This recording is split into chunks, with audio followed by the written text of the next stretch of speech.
Elas na Arena, no ar, né? Agora sexta-feira, hein? Já acostumou com o dia, já acostumou com o horário. Vamos sextar, né? Sextou com Elas na Arena para melhorar também o seu fim de semana, não é mesmo, Érica? Tudo bem? Oi, Eva, tudo bem? É lógico, e o Elas na Arena Sextando com vocês é um programa que traz informação, histórias, entrevistas especiais e aquele bate-papo que parece conversa entre amigos, né, Eva? Lembrando que você já sabe, né? Pode participar, pode deixar aqui os seus comentários. Hoje vamos falar de Copa do Mundo. O que você achou desses primeiros dias de Copa? Gostou da seleção?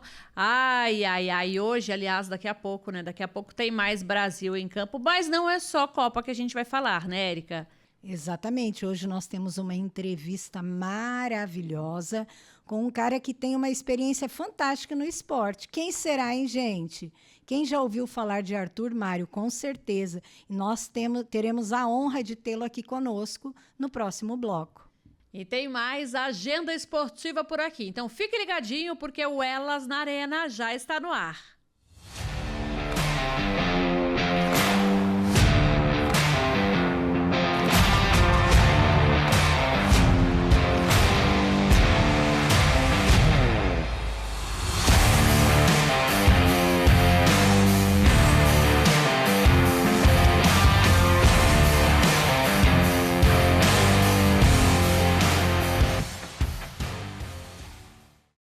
Bom, vamos começar falando de Copa, né? E aí, Érica, desde aquele jogo lá, né, lá no México, a vitória do México na abertura da Copa, show da Shakira e muito mais, né? O que você está achando desses primeiros dias? Que impressão te causou esses primeiros dias Eva, de Copa? foi uma emoção gigante, haja coração. Um monte de times que eram azarões. 48 seleções, é uma edição histórica, né? Uma edição histórica, um monte de jogos com empates absurdos que a gente jamais esperava, inclusive o Brasil. E eu confesso aqui para você e para vocês que eu falei, gente, o Brasil vai perder. Eu nunca rezei tanto na minha vida como naquele jogo.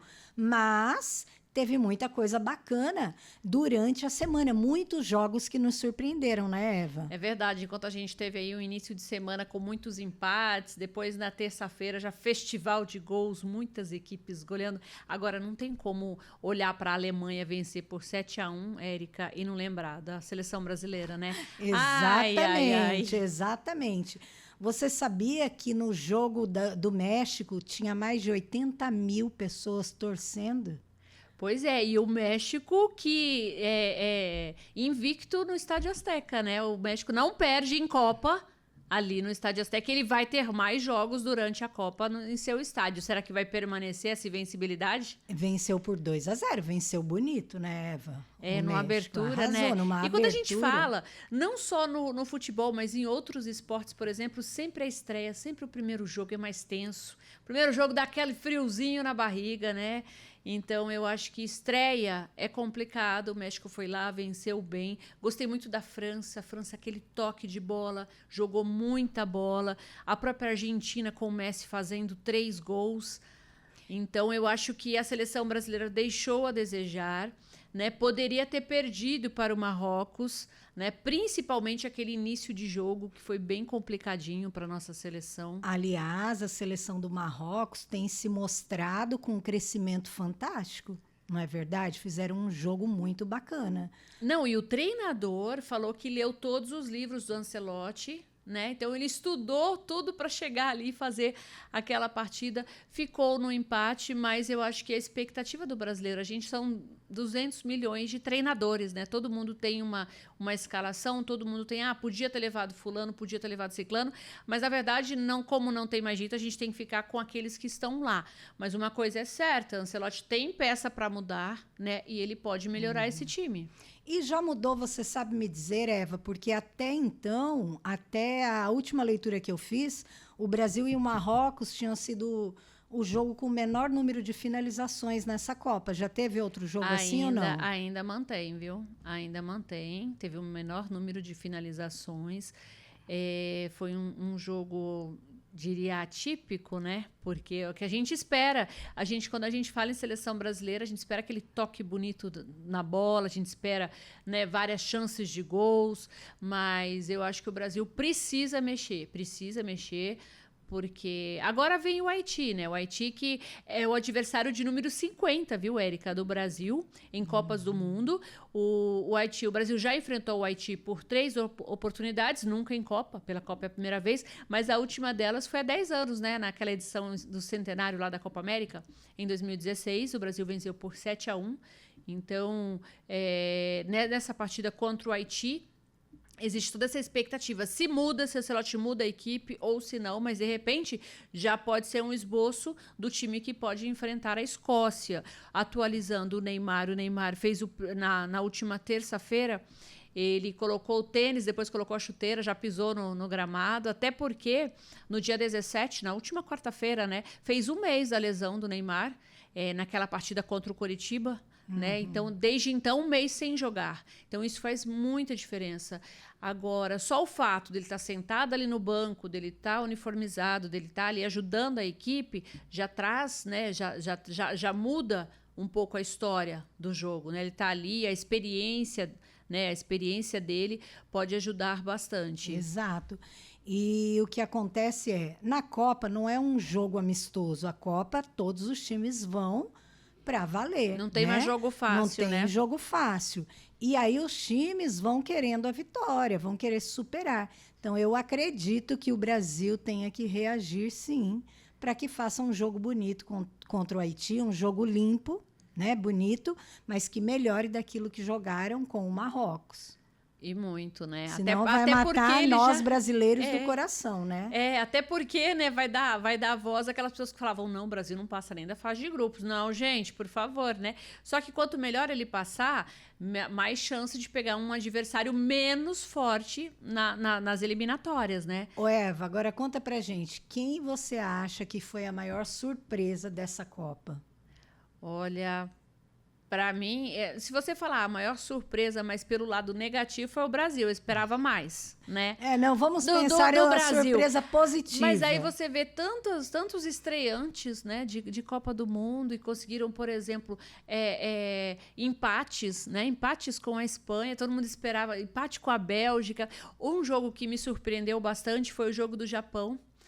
Né? Eu achei que foi muito jogado, os japoneses melhoraram muito nos últimos anos, então eu acho que tem muitas surpresas por aí, viu? Já estou curiosa por outras equipes também, se você me perguntasse, e aí? Quais são as seleções, né?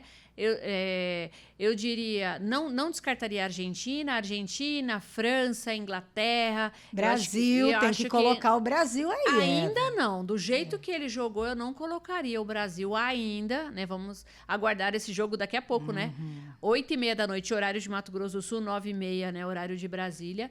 Tem Brasil e Haiti, fica toda essa expectativa, mas na sexta que vem, eu acho que vai dar para dar um panorama, né, melhor. Pela estreia, eu não colocaria o Brasil candidato à taça, não. Não, hoje o Brasil vai arrasar, eu tenho certeza. E eu queria saber otimista, o seu palpite. E o de vocês aí que estão nos assistindo. Quanto você acha que vai ser o jogo hoje, né? Como vai ser o resultado? O meu palpite é 4-0 Brasil. 4-0? Nossa, Eva, eu também não sou tão otimista assim. Eu acredito que um 2-0 tá de bom tamanho, né? 1-0 chorado, né? Não, vai ser 2-0. E vocês? Deixem aí nos comentários pra gente o que você acha, como vai ser, qual o resultado desse jogo de hoje. É verdade. E só lembrando, Érica, que a gente vai falar também na nossa agenda, mas vai começar a segunda divisão, né? A Série B do futebol sul-mato-grossense. A gente sempre puxa a sardinha, você que está acompanhando a gente é de outro estado. Como a gente é de Campo Grande, Mato Grosso do Sul, a gente vai estar sempre trazendo algumas notícias também locais. Então vai começar a segunda divisão aqui em Mato Grosso do Sul. 8 clubes na disputa, são 2 vagas, né, para a elite do futebol sul-mato-grossense em 2027 e muitas equipes. Aliás, Érica, temos grandes nomes por aqui também. Lembra do Jobson do Botafogo? Está por aqui. Que legal! Está por aqui. Então temos grandes. Porque assim, na verdade, a Série B, pelo regulamento, a base é sub-23, mas pode colocar jogadores com outras idades, tem um limite, né? Então, temos várias faixas etárias, além do... Isso. E aí, vários times também tradicionais nessa disputa, né? Então a gente já tem a abertura aí com Aquidauanense e Comercial, né? Que fazem aí no estádio em Aquidauana. Até daqui a pouquinho vamos falar com o Arthur Mário sobre isso. Ele vai contar um pouquinho dessa história. Já vou até perguntar para ele, né, sobre essa questão. E vão ser muitos jogos e a gente vai estar sempre informando vocês por aqui. Certo? Combinado? Porque a gente tem a Série D do Brasileiro, o Ivinhema classificou, o Operário não classificou. A gente Operário. Não deu para o Operário. Precisava vencer por pelo menos 2 gols de diferença, perdeu o jogo por 2-1, mas, né, a bola para frente, pensar nas próximas competições. Isso. Esse ano ainda tem muita bola para rolar. E nós temos as meninas do Pantanal, né, que também estão no futebol feminino e são classificadas, vão jogar dia 1º de agosto. Então tem muita informação local para a gente passar para você que acompanha o Elas na Arena. E nós precisamos prestigiar os nossos esportes, né, pessoal? Acompanhar, torcer e prestigiar os atletas. É verdade. Agora, vamos para o intervalo, né? Porque, Eva, no próximo bloco nós teremos uma entrevista que eu estou aguardando há muito tempo com o grande locutor e jornalista Arthur Mário.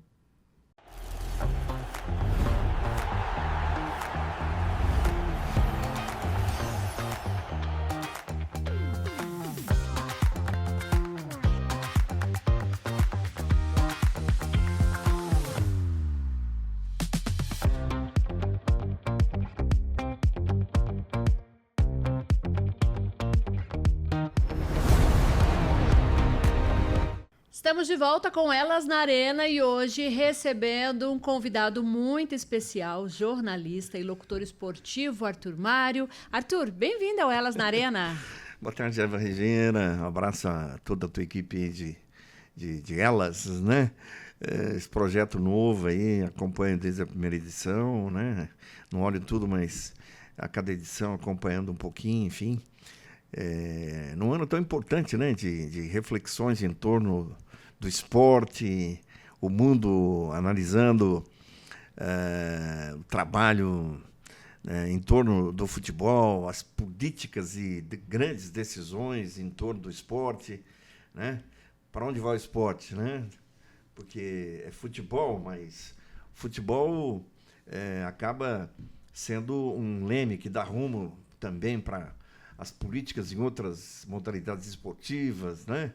As entidades como a FIFA, o COI, Comitê Olímpico Internacional, as duas grandes entidades que comandam o esporte pelo mundo afora, né? E aí, né, nós brasileiros, num ano um tanto quanto difícil, né, com nível técnico da nossa seleção. Nem me fala, viu? Já está começando esse assunto, Copa do Mundo, mas a gente vai falar daqui a pouquinho. E já que a gente entrando nesse assunto de elas, né? Hoje a gente vê quantas mulheres jornalistas trabalhando numa Copa do Mundo, quando a gente vê a mulher, por exemplo, a mulher presidente de clube como Leila Pereira, e exemplar, né? Tantas mulheres no jornalismo, tantas mulheres em várias outras profissões, na arbitragem, é verdade, tantos outros, né? Porque o que a gente sempre fala aqui, nosso lema sempre foi aqui, é o lugar da mulher é onde ela quiser. É verdade, né? E parabéns a vocês, né? E a você que eu conheço, né? Os passos aí da tua carreira profissional, enfim, porque vencer num espaço tão masculino como é o esporte e o jornalismo esportivo, né, você acabou furando esse bloqueio, né? Em duas esferas aí. É verdade, muito com a sua participação, viu? Agora eu quero saber o seguinte, Arthur, como surgiu esse interesse pelo jornalismo esportivo? Já começou na infância? Tem tudo a ver, né, com a infância lá, né? Um marco muito importante é aquela fase dos 10 anos de idade, né? Então, com 10 anos de idade, eu ouvi pelo rádio, né, como menino lá do interior, eu ouvi a Copa de 70, né? No serviço de alto-falante lá da minha querida Nova Andradina, aquela caminhada pelas ruas e avenidas de Nova Andradina após a conquista do tricampeonato do México, né? A vida de atleta, né? No Dente Leite, né? No futebol infantil. Tudo isso acabou influenciando depois, me pegando na idade adulta, né? Dos 15, 20 anos de idade, 30 anos, né? Essa memória esportiva da infância está viva até hoje, né? E você começou cedo no rádio, né? Sim. Eu com 16 anos cheguei em Campo Grande e pisei numa emissora de rádio, né? Rádio Cultura, ali na 26 de agosto, né? E fazendo de tudo, né? Só não fazia o cafezinho porque a dona Coti, né, a mulher da Copa, Mas se precisasse... ela não faltava ao trabalho, mas é. se precisasse a gente estava ali, né, de garçom, enfim. Então, produção de rádio, no artístico, na equipe de esporte foi o que mais me atraiu, né? Agora, você que acompanhou todos esses passos, então, né, de lá para cá, do esporte, do futebol, principalmente sul-mato-grossense, de todo esse auge e depois essa decadência, né? Olha, sim, muito nos bastidores ali até início dos anos 80, depois em 82 eu fui para a reportagem, já impregnada em mim, assim, toda aquela vivência, né, do que era um departamento esportivo, as viagens, os sistemas de trabalho, né, com Embratel, com Telemate, aquela época, né, depois Telemes, enfim. E aí, artisticamente, né, aí fui para o microfone, mas já assim com uma bagagem de produção de rádio muito, muito bacana, muito, muito interessante. Eu fui um menino do interior, né? Existe uma memória afetiva, né, nessa questão do futebol também, porque nós estamos agora na era das imagens, né? A era da televisão e das redes sociais, nós estamos impregnados por imagens, né? É verdade. E nos cinemas, né, principalmente no interior, tinha um espaço do futebol que era o Canal 100. Então, toda a sessão de cinema se assistia lá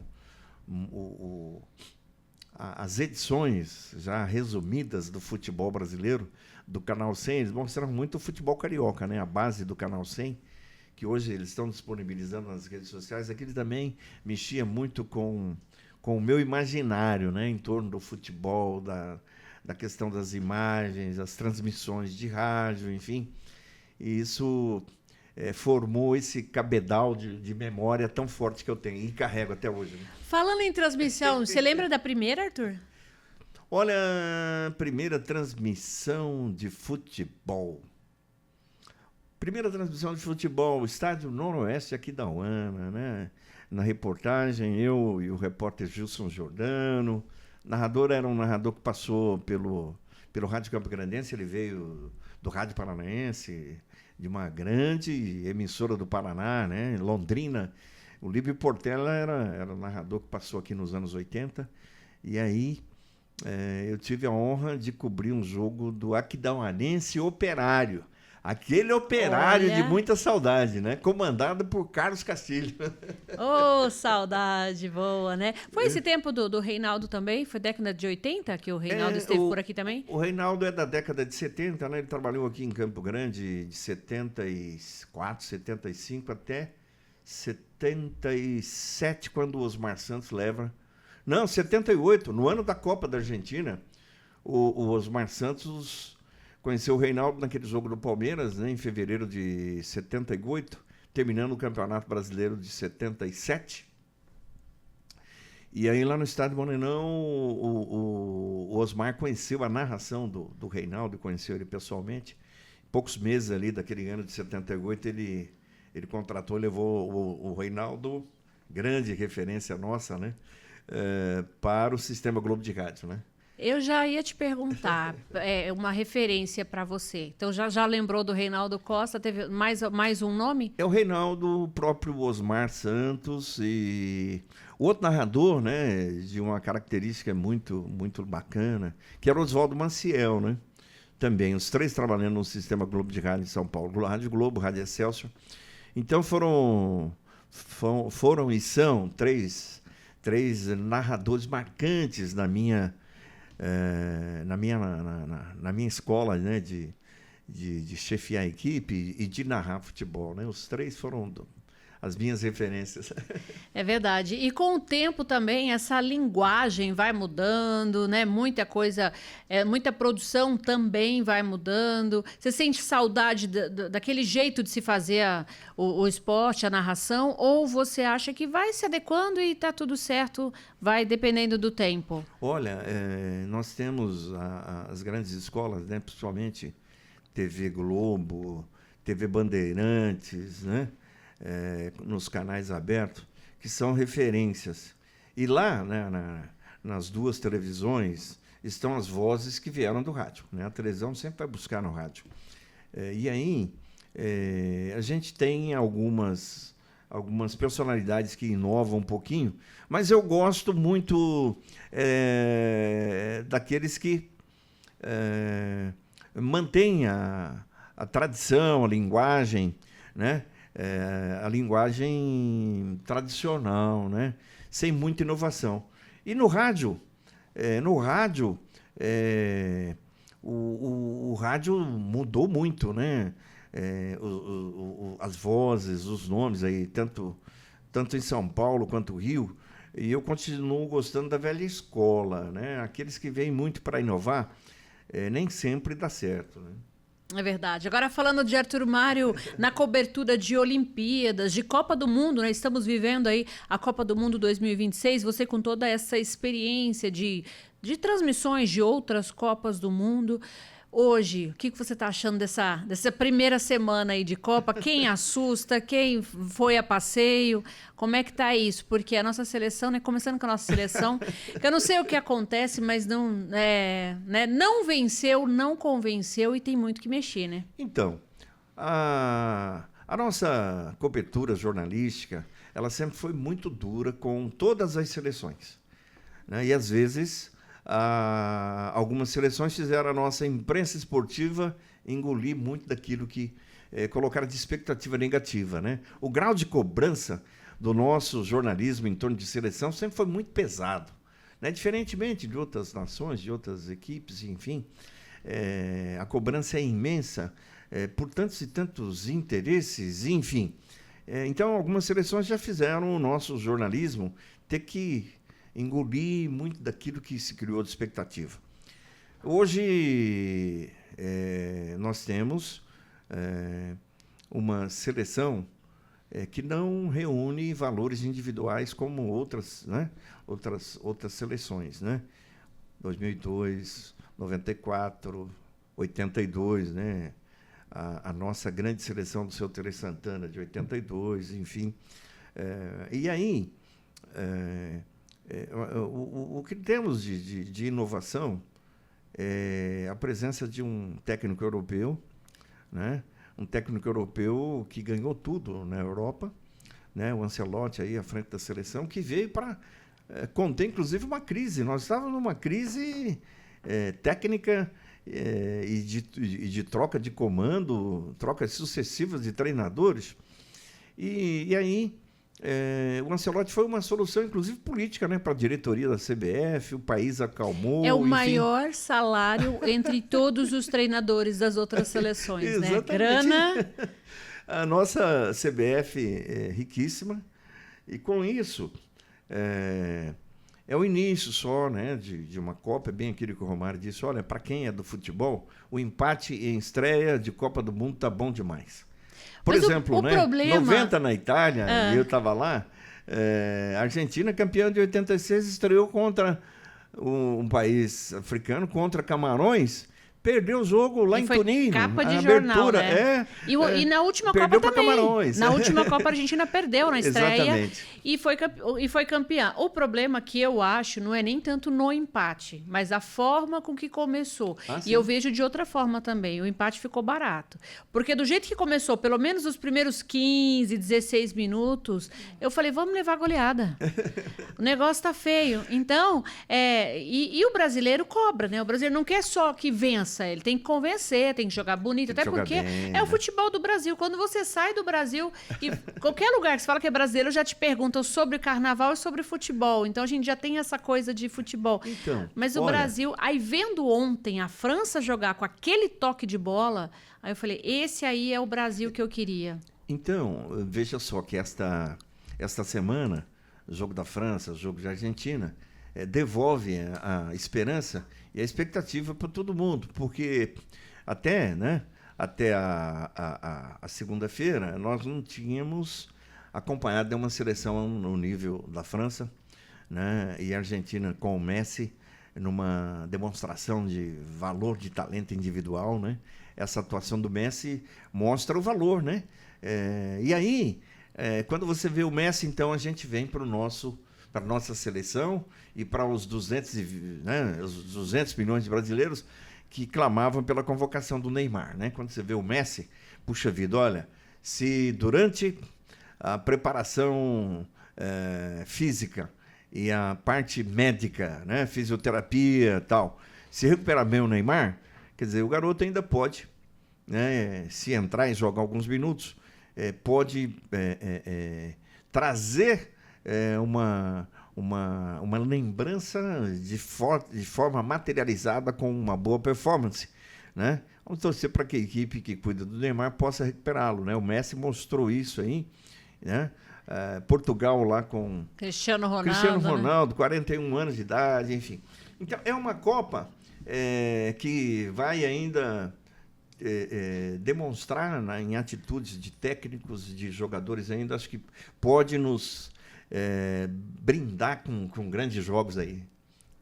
Com certeza a gente fica nessa esperança. E a nossa seleção, de repente, durante a própria Copa... Se der uma mexida nela... Exatamente. O Ancelotti tem no banco dos convocados possibilidade de mudança, enfim. A pressão a cada coletiva pós-jogo, ele sente o peso dessa imprensa brasileira que representa a torcida brasileira, e isso vai pesar, né? Porque ele tem uma grande comissão técnica para compartilhar esse peso lá, né? É verdade. E decidir mudanças. Agora, nosso tempo passa muito rápido. Antes da gente encerrar, Arthur, eu queria que você contasse pra gente um momento marcante da sua carreira.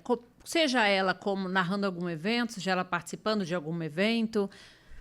Eva, olha, nas minhas memórias, um aspecto muito interessante, muito bacana, é essa mobilidade do esporte para nós, jornalistas, repórteres, produtores, cinegrafistas, narradores, enfim, comentaristas. A mobilidade do esporte, né? Você está no Morenão, numa semana, na outra você estava lá em São Paulo, estava em Porto Alegre, ou nas competições regionais, você está viajando aí no nosso querido interior, né? Uma semana você está cobrindo um jogo no Estádio Municipal de Mundo Novo, né? O simpático Estádio Municipal. Outra semana você está lá em Chapadão do Sul. Essa mobilidade do esporte e viajando nas coberturas esportivas, isso nos permite transmitir ao público a grandiosidade do esporte. Não importa se é uma cobertura do esporte amador lá no bairro, se é uma competição profissional do futebol ou do próprio voleibol, do basquete, do futebol de salão, do beach tênis, né? Na tua modalidade, que você é atleta. Ou seja, a mobilidade e as viagens em coberturas esportivas é um fator assim muito interessante. Você transmitir ao público a vida de atletas, o trabalho de comissões técnicas que se dedicam principalmente às modalidades esportivas coletivas em busca de performance, em busca do melhor. Não importa se é uma competição amadora ou profissional, enfim. Essa mobilidade é muito marcante para nós, jornalistas esportivos, né? Diferentemente do jornalista que não viaja, que fica muito numa mesma praça. Então, as viagens, elas acrescentam e muito a nós e ao público que a gente atinge, né? No rádio, principalmente, que é o meu veículo principal. E no seu caso, não só viagens nacionais, como internacionais, né? Já quantas Copas, Arthur? Foram 2 Copas do Mundo, né? Copa América? 3 Copas América, né? Chile, Uruguai, Equador. Olha o currículo, Uruguai, gente. Uruguai, a Copa América de 95, enfim. Então, as viagens é um fator que mexe muito com todos nós que atuamos aí no jornalismo esportivo, né? Que acrescenta muito ao profissional e permite ele também acrescentar muito, né, ao público que acompanha, né? Agora, um fator que mexe bastante comigo é esse momento que nós vamos viver no esporte de Mato Grosso do Sul, com a entrega, né? Depois de 50 anos, a universidade entregando a gestão do nosso maior palco, nosso grande teatro esportivo, de eventos culturais, de eventos religiosos, que é o estádio Pedro Petrocian. E um governador, Eduardo Riedel, com essa vontade imensa de dar um salto em investimentos esportivos e renovar a mentalidade dos dirigentes dos clubes de futebol de Mato Grosso do Sul. E aí, o sentimento de pertencimento, por exemplo, que eu tenho com o estádio Pedro Petrocian, porque é um espaço do futebol brasileiro, não é só do futebol sul-mato-grossense. Quantas histórias, Nossa. né? Aliás, o Morenão já dá uma entrevista à parte, viu? Só para falar do Morenão aqui no Elas na Arena. O sentimento de pertencimento, ele é nosso, é do futebol brasileiro, e finalmente o governador vai ter essa possibilidade com o CBF, com empresários regionais e internacionais, de fazer com que esse grande palco nosso, né, que mexe com o sentimento de todos nós, campo-grandense e sul-mato-grossense, num grande salto de qualidade. E aí vai ser um fator de muita motivação. Eu estou me sentindo muito motivado com certeza, a retomar, né? Quem sabe um trabalho em emissora de rádio. Estamos afastados um pouco, já há algum tempo, das coberturas esportivas, mas me sinto motivado. Tá certo, Arthur. Tinha assunto aqui para mais, com certeza, 1 hora de entrevista, né? Mas quero agradecer muito a sua presença aqui no Elas na Arena. Você, volte mais vezes, e a equipe viu? toda aqui do Elas. Lembrando que você está hoje com o jornalismo, com o radiojornalismo na Rádio Hora, né? Rádio Hora, Jornal da Hora, às 6h40 da manhã. Tá certo. Intervalo rapidinho, a gente já volta, hein? De volta com Elas na Arena e vamos ver o que rola no meio esportivo no final de semana? Solta a nossa agenda.